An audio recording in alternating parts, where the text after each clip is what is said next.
Denise Haro had been with Nexora longer than most of the building's wiring. She joined the company 19 years ago, back when the HR department operated out of a cramped office with flickering lights, a broken coffee machine, and a 3-person team barely holding things together with duct tape and sheer will. Denise wasn't just an HR manager. She was the one who laid the foundation for everything that followed. She designed the internal mentorship framework that later became industry standard, introduced a career progression model that increased retention by 37%, and negotiated key wellness benefits that helped the company attract and keep top talent. Her work didn't scream for credit, but it didn't need to. Everyone in leadership knew Denise got things done. She wasn't the kind of executive who courted praise or played politics. She quietly made sure things worked, people thrived, and chaos didn't seep through the cracks. By the time Nexora had scaled into a mid-sized powerhouse with multiple national branches, the HR department had grown from 3 employees to over 70. Denise was promoted to Senior Director of People Strategy and reported directly to the CEO. Her office overlooked downtown Chicago, but she never spent much time admiring the view. Her door was always slightly open. Staff trusted her. She knew their kids' names, their ambitions, their warning signs of burnout. When a crisis came, and in corporate life it always did, she was the calm in the eye of the storm. Things began to shift when the old CEO, Kenneth Moore, announced his retirement. He was the one who had given Denise full autonomy, once famously saying in a board meeting, "If Denise says we don't hire this person, we don't hire them." His departure wasn't just an end of an era, it was a severing of a protective tether. The board, influenced by newer, younger investors, brought in someone fresh. His name was Chase Langley, a 34-year-old Harvard MBA with a sharp haircut, a love for buzzwords, and a background in tech startups that had more brand campaigns than balance sheets. On paper, he was impressive. In practice, he seemed more interested in optics than operations. Chase arrived with what he called a new vision. The first thing he did was rebrand Nexora's internal communications. New logos, new slogans, weekly team-wide video calls with curated lighting and pre-approved scripts. Then came the endless culture revamp slides. Terms like Gen Z synergy, mimetic leadership, and disruption-first HR filled meeting rooms. Denise sat through them, nodding where appropriate, contributing when necessary, but she already saw the direction he was heading. He didn't want stability, he wanted reinvention, and in his eyes that meant replacing anything or anyone he deemed too legacy. It wasn't immediate.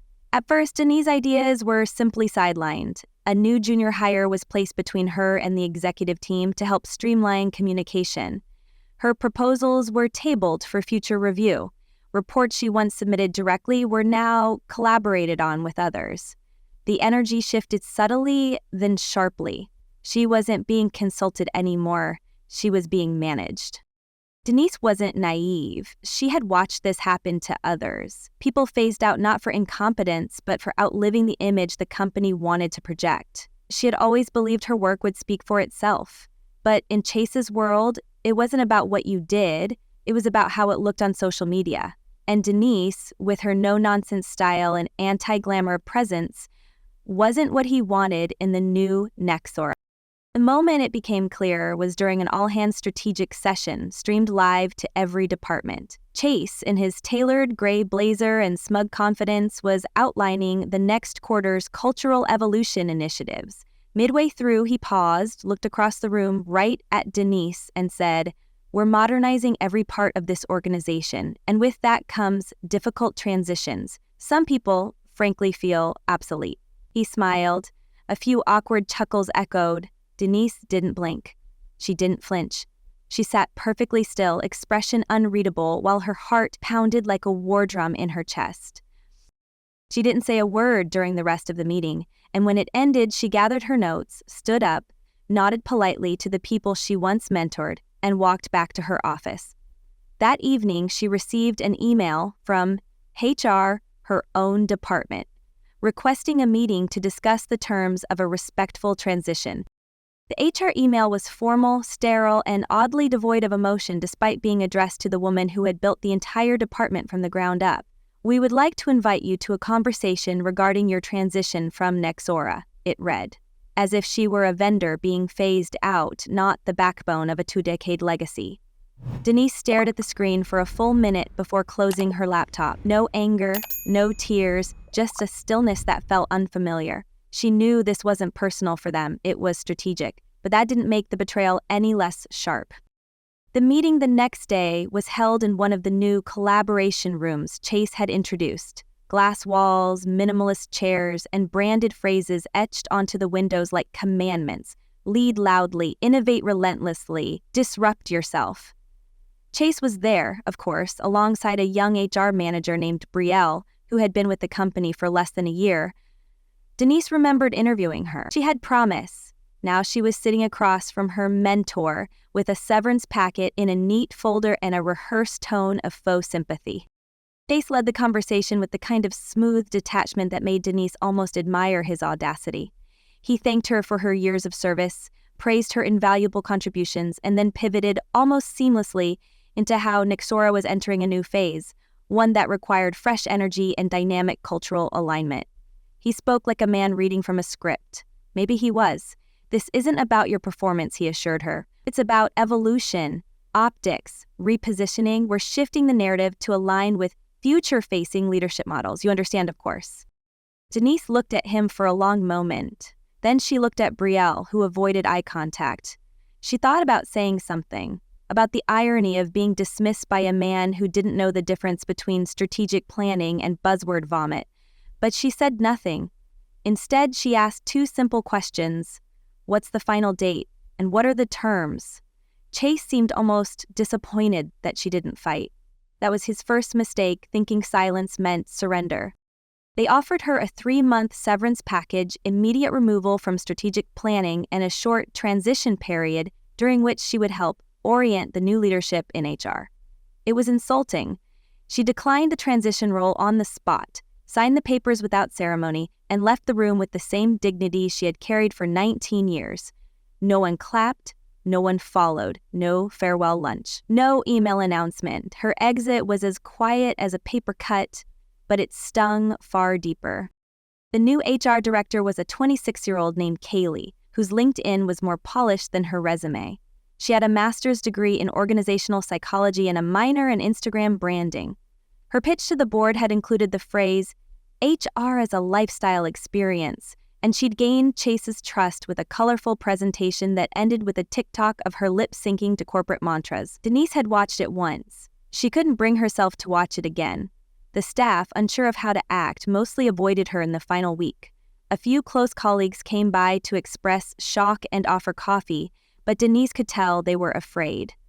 In places like Nexora, loyalty had a short half-life. She packed her office herself. No interns, no assistants, just a quiet Thursday evening, 3 boxes, and a slow walk through nearly 2 decades of memories. Plaques, certificates, old holiday cards from employees who'd long since moved on. On the back of one frame, she found a sticky note from 2011 in her own handwriting. If you're not shaping the future, someone else will do it for you. She folded it, put it in her coat pocket, and turned off the light. That weekend, she drove out of the city, no music, no calls, just the hum of the highway and her thoughts. For the first time in years, her calendar was empty, her inbox was silent, and her name, her real name, was no longer listed on Nexora's website. She was, in Chase's words, obsolete. But Denise wasn't broken. She was calculating. By Monday, she was back in her apartment, sitting at the kitchen table with a blank notebook and a glass of scotch she hadn't touched in months. She opened her laptop and for the first time in years logged into the back-end dashboard of Haro Strategies LLC, a shell she had incorporated 5 years earlier, just in case.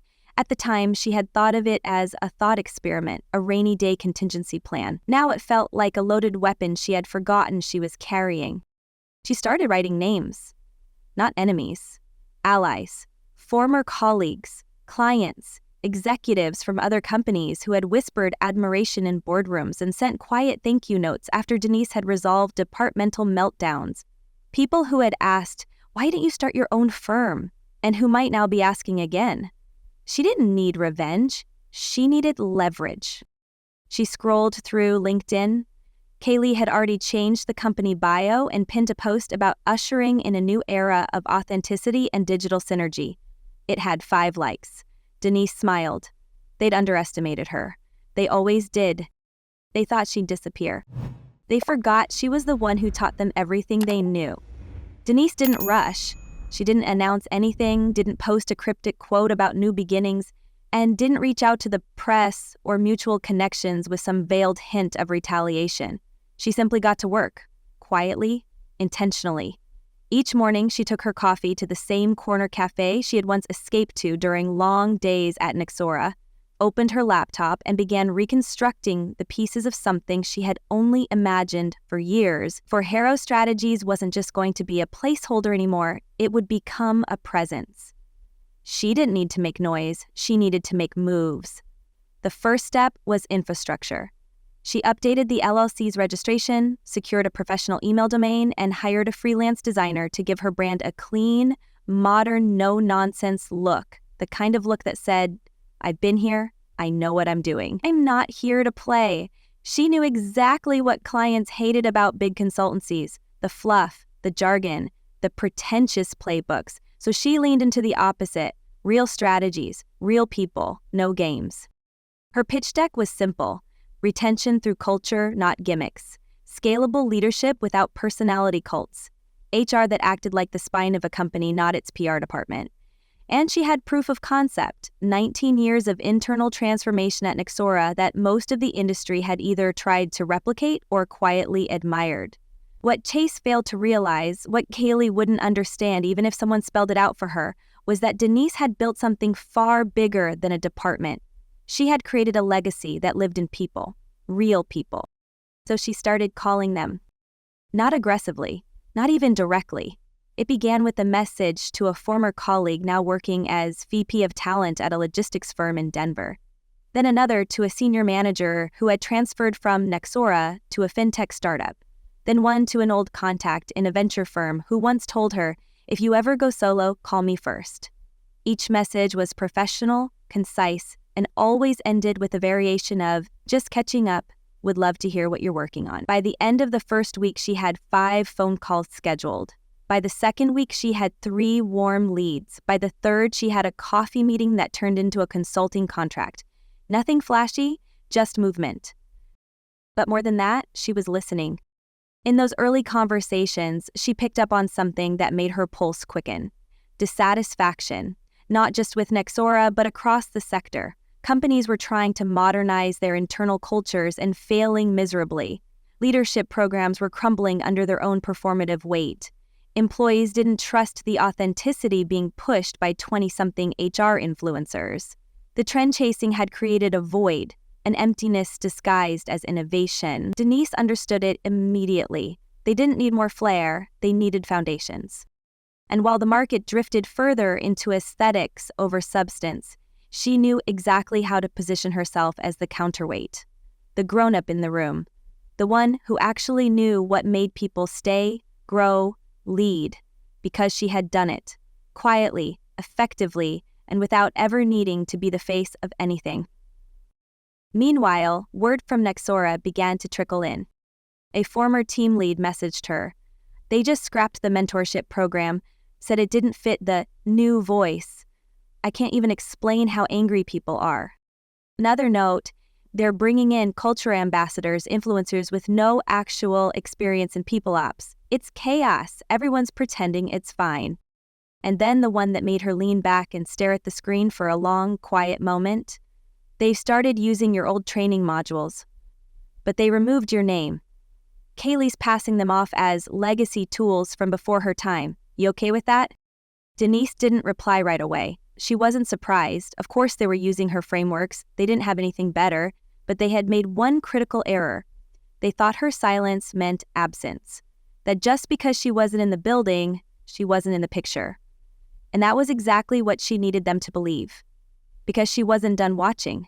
She was still studying them, tracking turnover, watching who stayed, who left, who posted what, who went quiet.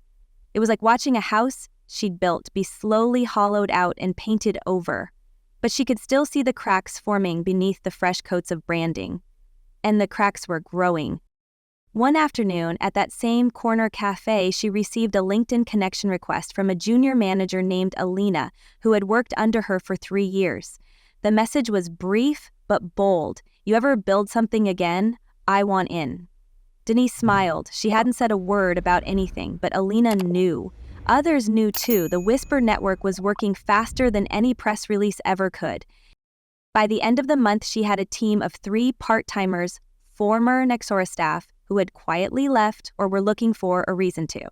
They worked remotely, off the radar, building client onboarding systems, redesigning frameworks, and preparing decks.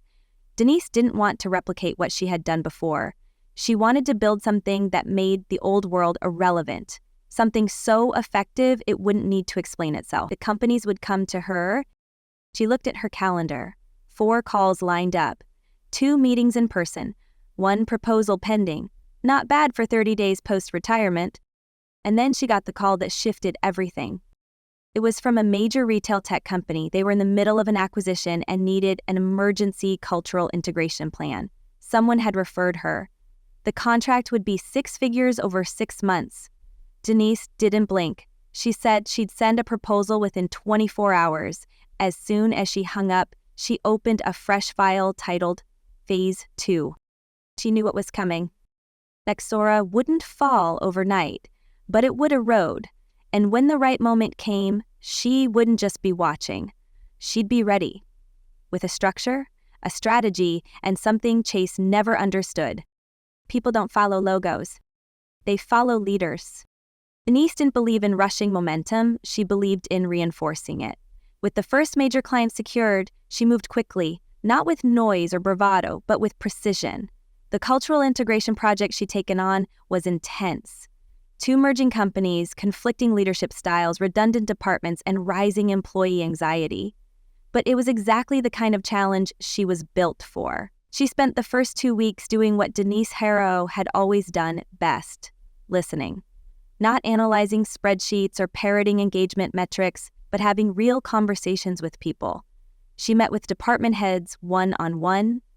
She joined late-night Zoom calls with anxious middle managers. She asked the questions no one else did about fear, confusion, friction, and they answered because they could tell she wasn't performing, but she was solving. Within 3 weeks, Denise delivered a restructuring proposal that not only saved the company nearly $1 million in projected turnover costs, but also increased buy-in from both legacy teams by over 60%. And she did it without a single team-building exercise involving bean bags or hashtags. The company's COO asked her during a review meeting, "Why haven't we heard about you before?" Denise gave a soft smile.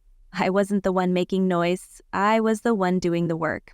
That phrase stuck. It ended up quoted in the internal newsletter that went out across all departments. Suddenly, Harrow Strategies wasn't just a vendor. It was a name people dropped in executive circles. Back in Chicago, Denise's operations scaled quickly. She moved out of her apartment workspace and into a sleek downtown office that overlooked the river. Nothing too flashy, concrete walls, matte black fixtures, clean desks, but everything spoke of control. She hired a full-time operations lead, an in-house research analyst, and 3 consultants, all former HR professionals who had grown disillusioned with the influencer-era culture dominating the field. Her hiring criteria were simple: people who were good at what they did and tired of pretending otherwise. She also did something she knew Nexora wouldn't expect. She built a digital library, quietly, patiently. Over the years, Denise had created over 200 internal modules, training guides, cultural playbooks, and transition frameworks during her time at Nexora. None of them were public. Most were stored on company servers, but many had been her personal drafts. Versions she had refined on her own laptop, saved with timestamps and original authorship data. Now she began adapting them, rewriting, repackaging, updating. She titled the platform Core Work and offered subscription access to a curated collection of internal tools for leadership, crisis management, and culture repair. Within weeks, 3 companies signed up. She hadn't even launched it publicly yet. Meanwhile, the messages from inside Nexora kept coming. Quieter, more cautious now, but more desperate in tone. One from a project lead: new policies came down, completely disconnected from what's happening on the floor. Kaylee's focused on optics again. Another: we just lost our 4th department head in 2 months. Chase is spinning it as fresh blood, but morale is tanking. And then, most telling of all, I'd come with you, if there's space. I'd rather work for someone who knows what a real job looks like. Denise didn't respond right away. She knew the power of patience. Let the cracks widen, let the frustration settle, let them realize no one is coming to fix it from the inside.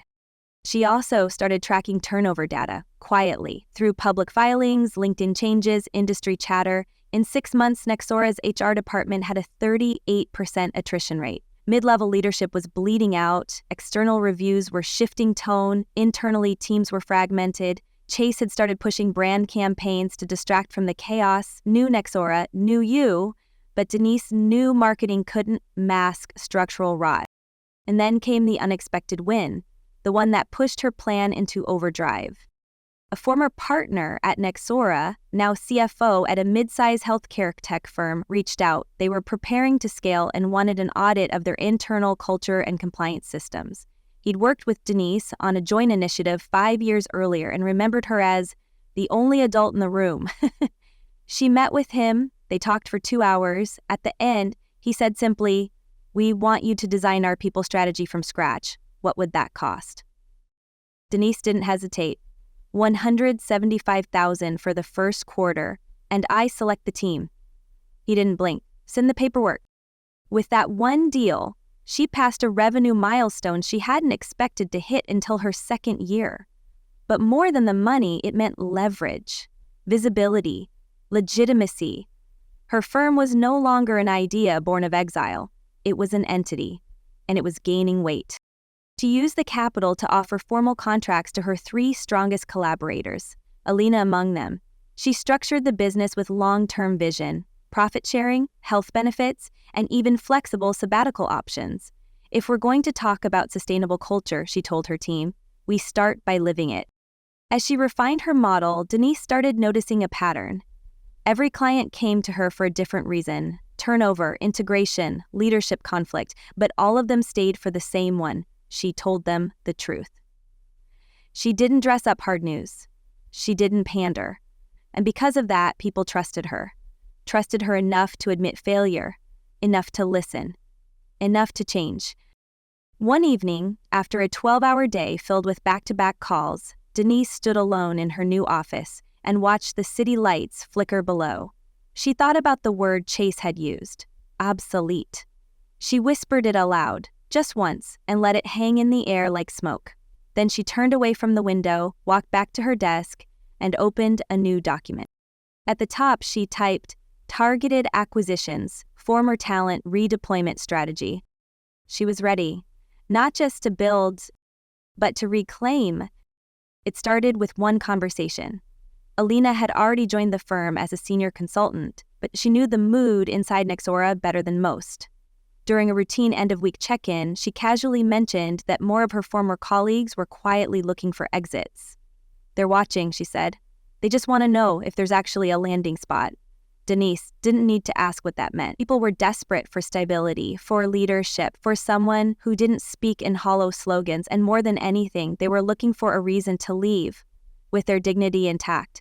Denise gave them that reason.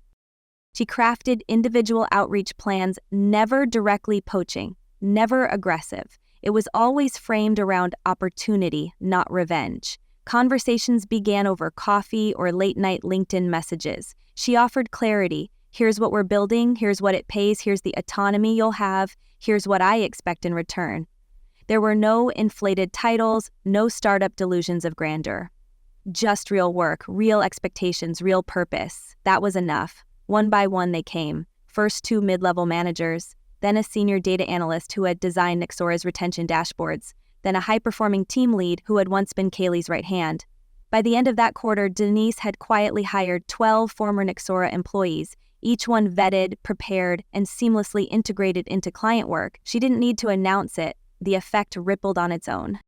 Internally, the departure wave was being downplayed by Chase and Kaylee as natural evolution during growth phases. But Denise had eyes and ears everywhere. Word came through back panels. Exit interviews were painting a bleak picture. Several clients had expressed concern about instability. One major account had even paused its contract, pending leadership recalibration. Denise didn't gloat, she documented. She knew that once the board started paying attention to the numbers, Chase's grip would loosen. Then came the corporate development project that shifted everything. One of Denise's newer clients, a fast-scaling e-commerce infrastructure company, had a merger on the horizon and needed a comprehensive cultural audit of both organizations. The scope was massive. Denise pitched not just a review, but a blueprint, a complete integration model built around adaptive culture, scalable leadership, and long-term workforce planning. The board approved the plan, but with one caveat: she needed to expand her team to meet the timeline. She already had the answer. She scheduled a private dinner in Chicago with 6 of her new hires, all formerly from Nexora. She explained the opportunity, outlined the stakes, and offered leadership roles within the project. No fluff, just impact. They accepted on the spot. The very next day, they began assembling specialized pods, training teams, assessment groups, and advisory roles tailored to each segment of the merger. What emerged wasn't just execution, it was excellence. The client delivered glowing feedback within weeks. Denise's firm was now being discussed in rooms she hadn't even tried to enter. And then came the irony too rich to ignore. One of the companies involved in the merger had previously received a proposal from Nexora's HR team months earlier. It had been dismissed. Too theoretical, too brand-focused, not actionable enough. Now, they were working with the very people Nexora had cast off, paying a premium for the same strategic clarity they once had in-house. Denise didn't need to say anything, the data spoke for itself. The final piece fell into place when a senior HR partner at Nexora, a woman named Tanya, who had worked under Denise for 7 years, reached out through an encrypted email. She didn't say much. Just this: "I'm done. I've had enough. If you'll have me, I'm ready." Denise read the message twice. Tanya had been one of the few holdouts, someone who had tried to stay and fight from within. Her defection meant something more than another win. It meant the core had cracked. The culture Chase was trying to build no longer had anchors. The internal silence was turning into internal rebellion. Denise brought Tanya on not just as a consultant, but as a strategic director. Her first task? Begin assembling an internal benchmarking report on modern HR practices. Denise already had a vision. The final move wouldn't be loud, it wouldn't be personal, it would be precise. The project launched under a neutral name, the Parallax Report, a comprehensive third-party research initiative examining the effectiveness of HR innovation across 20 mid to large companies in North America. The methodology was sound, the insights were sharp, and the conclusions were damning, especially for companies prioritizing aesthetic leadership over evidence-based strategy. Nexora was featured not directly but clearly enough for anyone in the industry to recognize the profile. The report circulated among execs. It was cited in industry newsletters. Invitations to Denise's firm began arriving without solicitation. Then, as if scripted, one of Nexora's most valuable client accounts, an enterprise logistics chain Denise had supported for 8 years, announced they would not renew their contract. Their public statement was vague. Privately, Denise received a single-line message from their COO: "We want to work with adults again." At her office, Denise sat with her team as they reviewed upcoming client timelines and personnel assignments. The whiteboard was full, the noise level was high, her people were working hard, focused, proud. At one point, someone asked if they should post a celebratory announcement. "About what?" she asked. "That we're growing?" The room laughed. They knew the answer. The growth didn't need to be declared, it was being felt. Back at Nexora, Chase continued spinning. Kaylee's online presence became quieter. Internal morale sank, and one board member, someone Denise remembered from her early days, reached out under the pretense of discussing industry trends. Denise agreed to the call. She knew it wasn't about trends. It was about what happens when you fire the wrong person and don't notice until it's too late. Chase Langley sat in Nexora's executive conference room, staring at the quarterly reports as if sheer willpower could change the numbers. The attrition rate was higher than projected, productivity scores were trending downward in key departments, client renewals had slowed, and employee satisfaction surveys had yielded the lowest results in nearly a decade. The board had started asking pointed questions, not just about performance, but about judgment. At first, he'd deflected, blamed market turbulence, cited generational shifts, claimed the company was transforming through discomfort. But no one was buying it anymore, not even him. The facade of polished optimism was crumbling, and he knew exactly where the cracks had started. It wasn't just that Denise Harrow had left, it was that she'd taken the spine of the company with her. The team that once made things work now made things elsewhere. Clients who once praised Nexora for its depth were now working with Harrow strategies and doing it loudly. The Parallax report hadn't named Nexora directly, but the references were unmistakable. Internally, several directors had pointed out that the critical findings almost perfectly mirrored the decisions Chase had made. He tried to ignore it, he tried to pivot, but the whispers in the hallways had grown teeth, and now even board members were circulating articles from trade publications that openly praised Denise's firm as a masterclass in executive redemption. The same publications that once covered Nexora's culture revamp were now highlighting it as a cautionary tale. The call came late on a Wednesday. Denise was wrapping up a strategy session with a new client, a media conglomerate undergoing a hostile merger, when her assistant buzzed her. "Chase Langley is online too? Says it's urgent." She didn't respond for a few seconds, not out of surprise but calculation. She picked up the call without emotion, her voice steady. "Denise Harrow?" Chase didn't waste time with pleasantries. His tone was tense, polite, and straining to sound professional. "I was wondering if you'd be open to a conversation about a possible advisory engagement with Nexora." Denise said nothing at first. She knew exactly what this was. It wasn't an invitation, it was a white flag. She let the silence stretch before replying. What would that conversation include? Chase cleared his throat. "A short-term consulting arrangement, external, discreet, high-level support as we recalibrate internal structures. You know this company better than anyone." She didn't laugh, though the urge bubbled for a second. Instead, she replied, "You called me obsolete, Chase, in front of a full team. I believe your exact words were, 'Some people are too legacy for the future.' So tell me, what changed?" He paused. Then, quieter, "I was wrong." That she hadn't expected. Not the call, not the offer, but that sentence. Still, it didn't change her position. She politely declined. Not with bitterness, not with gloating, simply with facts. "We're overbooked for the next 3 quarters, and more importantly, I no longer fix problems for people who dismissed the value of what I built until after they watched it collapse." He tried again. "Just think about it. This is an opportunity for closure. For both of us." She smiled slightly, though he couldn't see it. "Chase, I already have closure. What you're asking for is rescue, and I don't do rescues." After the call, Denise stood at the floor-to-ceiling window of her office and watched the sun drift below the skyline. That conversation wasn't the victory, it was the confirmation. He hadn't just underestimated her, he had bet against her entirely, and now he wanted her to patch the hole in the ship he had so confidently drilled. The irony was delicious, but she didn't celebrate. She had already moved on. That weekend, news quietly broke in a mid-tier business newsletter that Nexora was undergoing internal leadership recalibration. It wasn't public-facing language for firing, but everyone in the industry recognized it. 3 weeks later, Chase Langley resigned.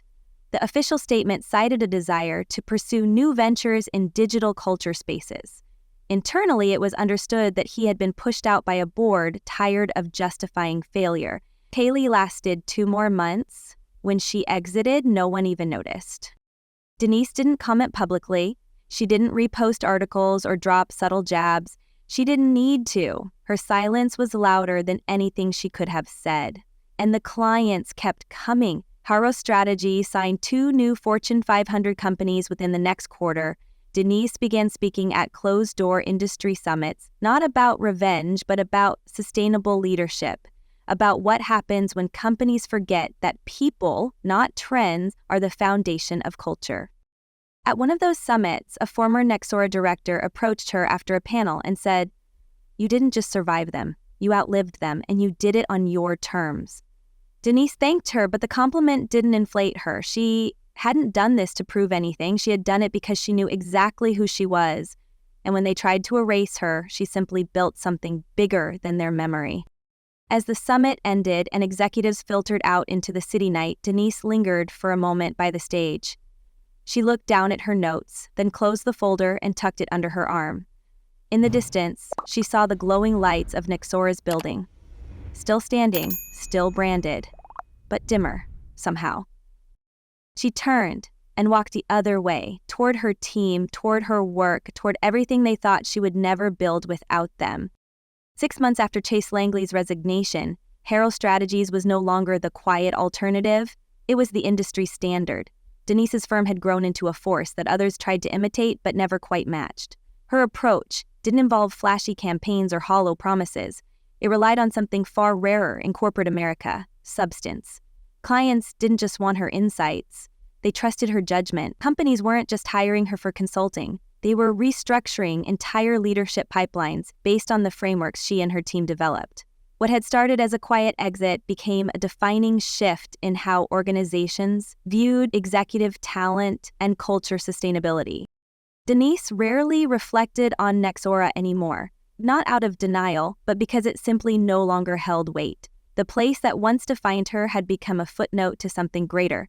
Her days were filled with strategic planning, high-level negotiations, leadership retreats, and mentoring a new generation of professionals who didn't need to posture to be taken seriously. She had built a company on her own terms, with integrity at its center, and that integrity had become her greatest asset. She had offers on the table: acquisitions, partnerships, international expansion, but she moved carefully. Not everything that looked like growth was worth the cost. On a Tuesday morning in late spring, Denise walked into a client's headquarters for a private session with their executive team. It was a sleek tech firm based on the west side of Chicago, newly funded and quietly preparing for a major IPO. Her firm had been brought in to ensure leadership was prepared to scale culture without collapsing under pressure. As she stepped off the elevator, clipboard in hand, a familiar voice called out from the reception desk. "Ms. Harrow?" Denise turned. A young woman stood, her tone tentative. Denise recognized her instantly. Maya. She had been Chase's executive assistant at Nexora, a woman who had once passed her in hallways with quick nods and nervous glances. Now, she sat behind the front desk of a company that had chosen to do things differently. There was a long pause. Then Maya stood and said, almost shyly, "It's good to see you. Everyone still talks about you in a good way." Denise smiled. "Thank you, Maya. It's good to see you too." No bitterness, no gloating, just acknowledgement of where they had both been and where they now stood. She moved on without another word, letting the moment speak for itself. The day's session went exactly as planned: clear, effective, decisive. At the end, the CEO asked her privately, "What's the biggest mistake you see leaders make?" Denise thought for a moment, then said, "They confuse visibility with value. Just because something is loud doesn't mean it's lasting." He nodded, scribbled the quote into his notebook, and asked if she'd consider speaking to their board at the next retreat. She agreed. That evening, Denise returned to her office as the city lights began to flicker on one by one. Her team had already wrapped for the day, but a bottle of wine sat on her desk with a note attached. It was from Alina. "We hit our quarterly target a week early. You said we would. You always see it before the rest of us." Denise chuckled softly and poured herself a small glass. She walked to the window and stared out at the skyline. For a brief moment, she allowed herself to feel everything: the betrayal, the doubt, the silence, the rebuild, the quiet victories and the roar beneath them. She hadn't needed to prove anything to Chase or the board or the industry. She had only needed to remember who she was before they tried to redefine her. The city below moved forward as always, and so did she. Obsolete? Not even close.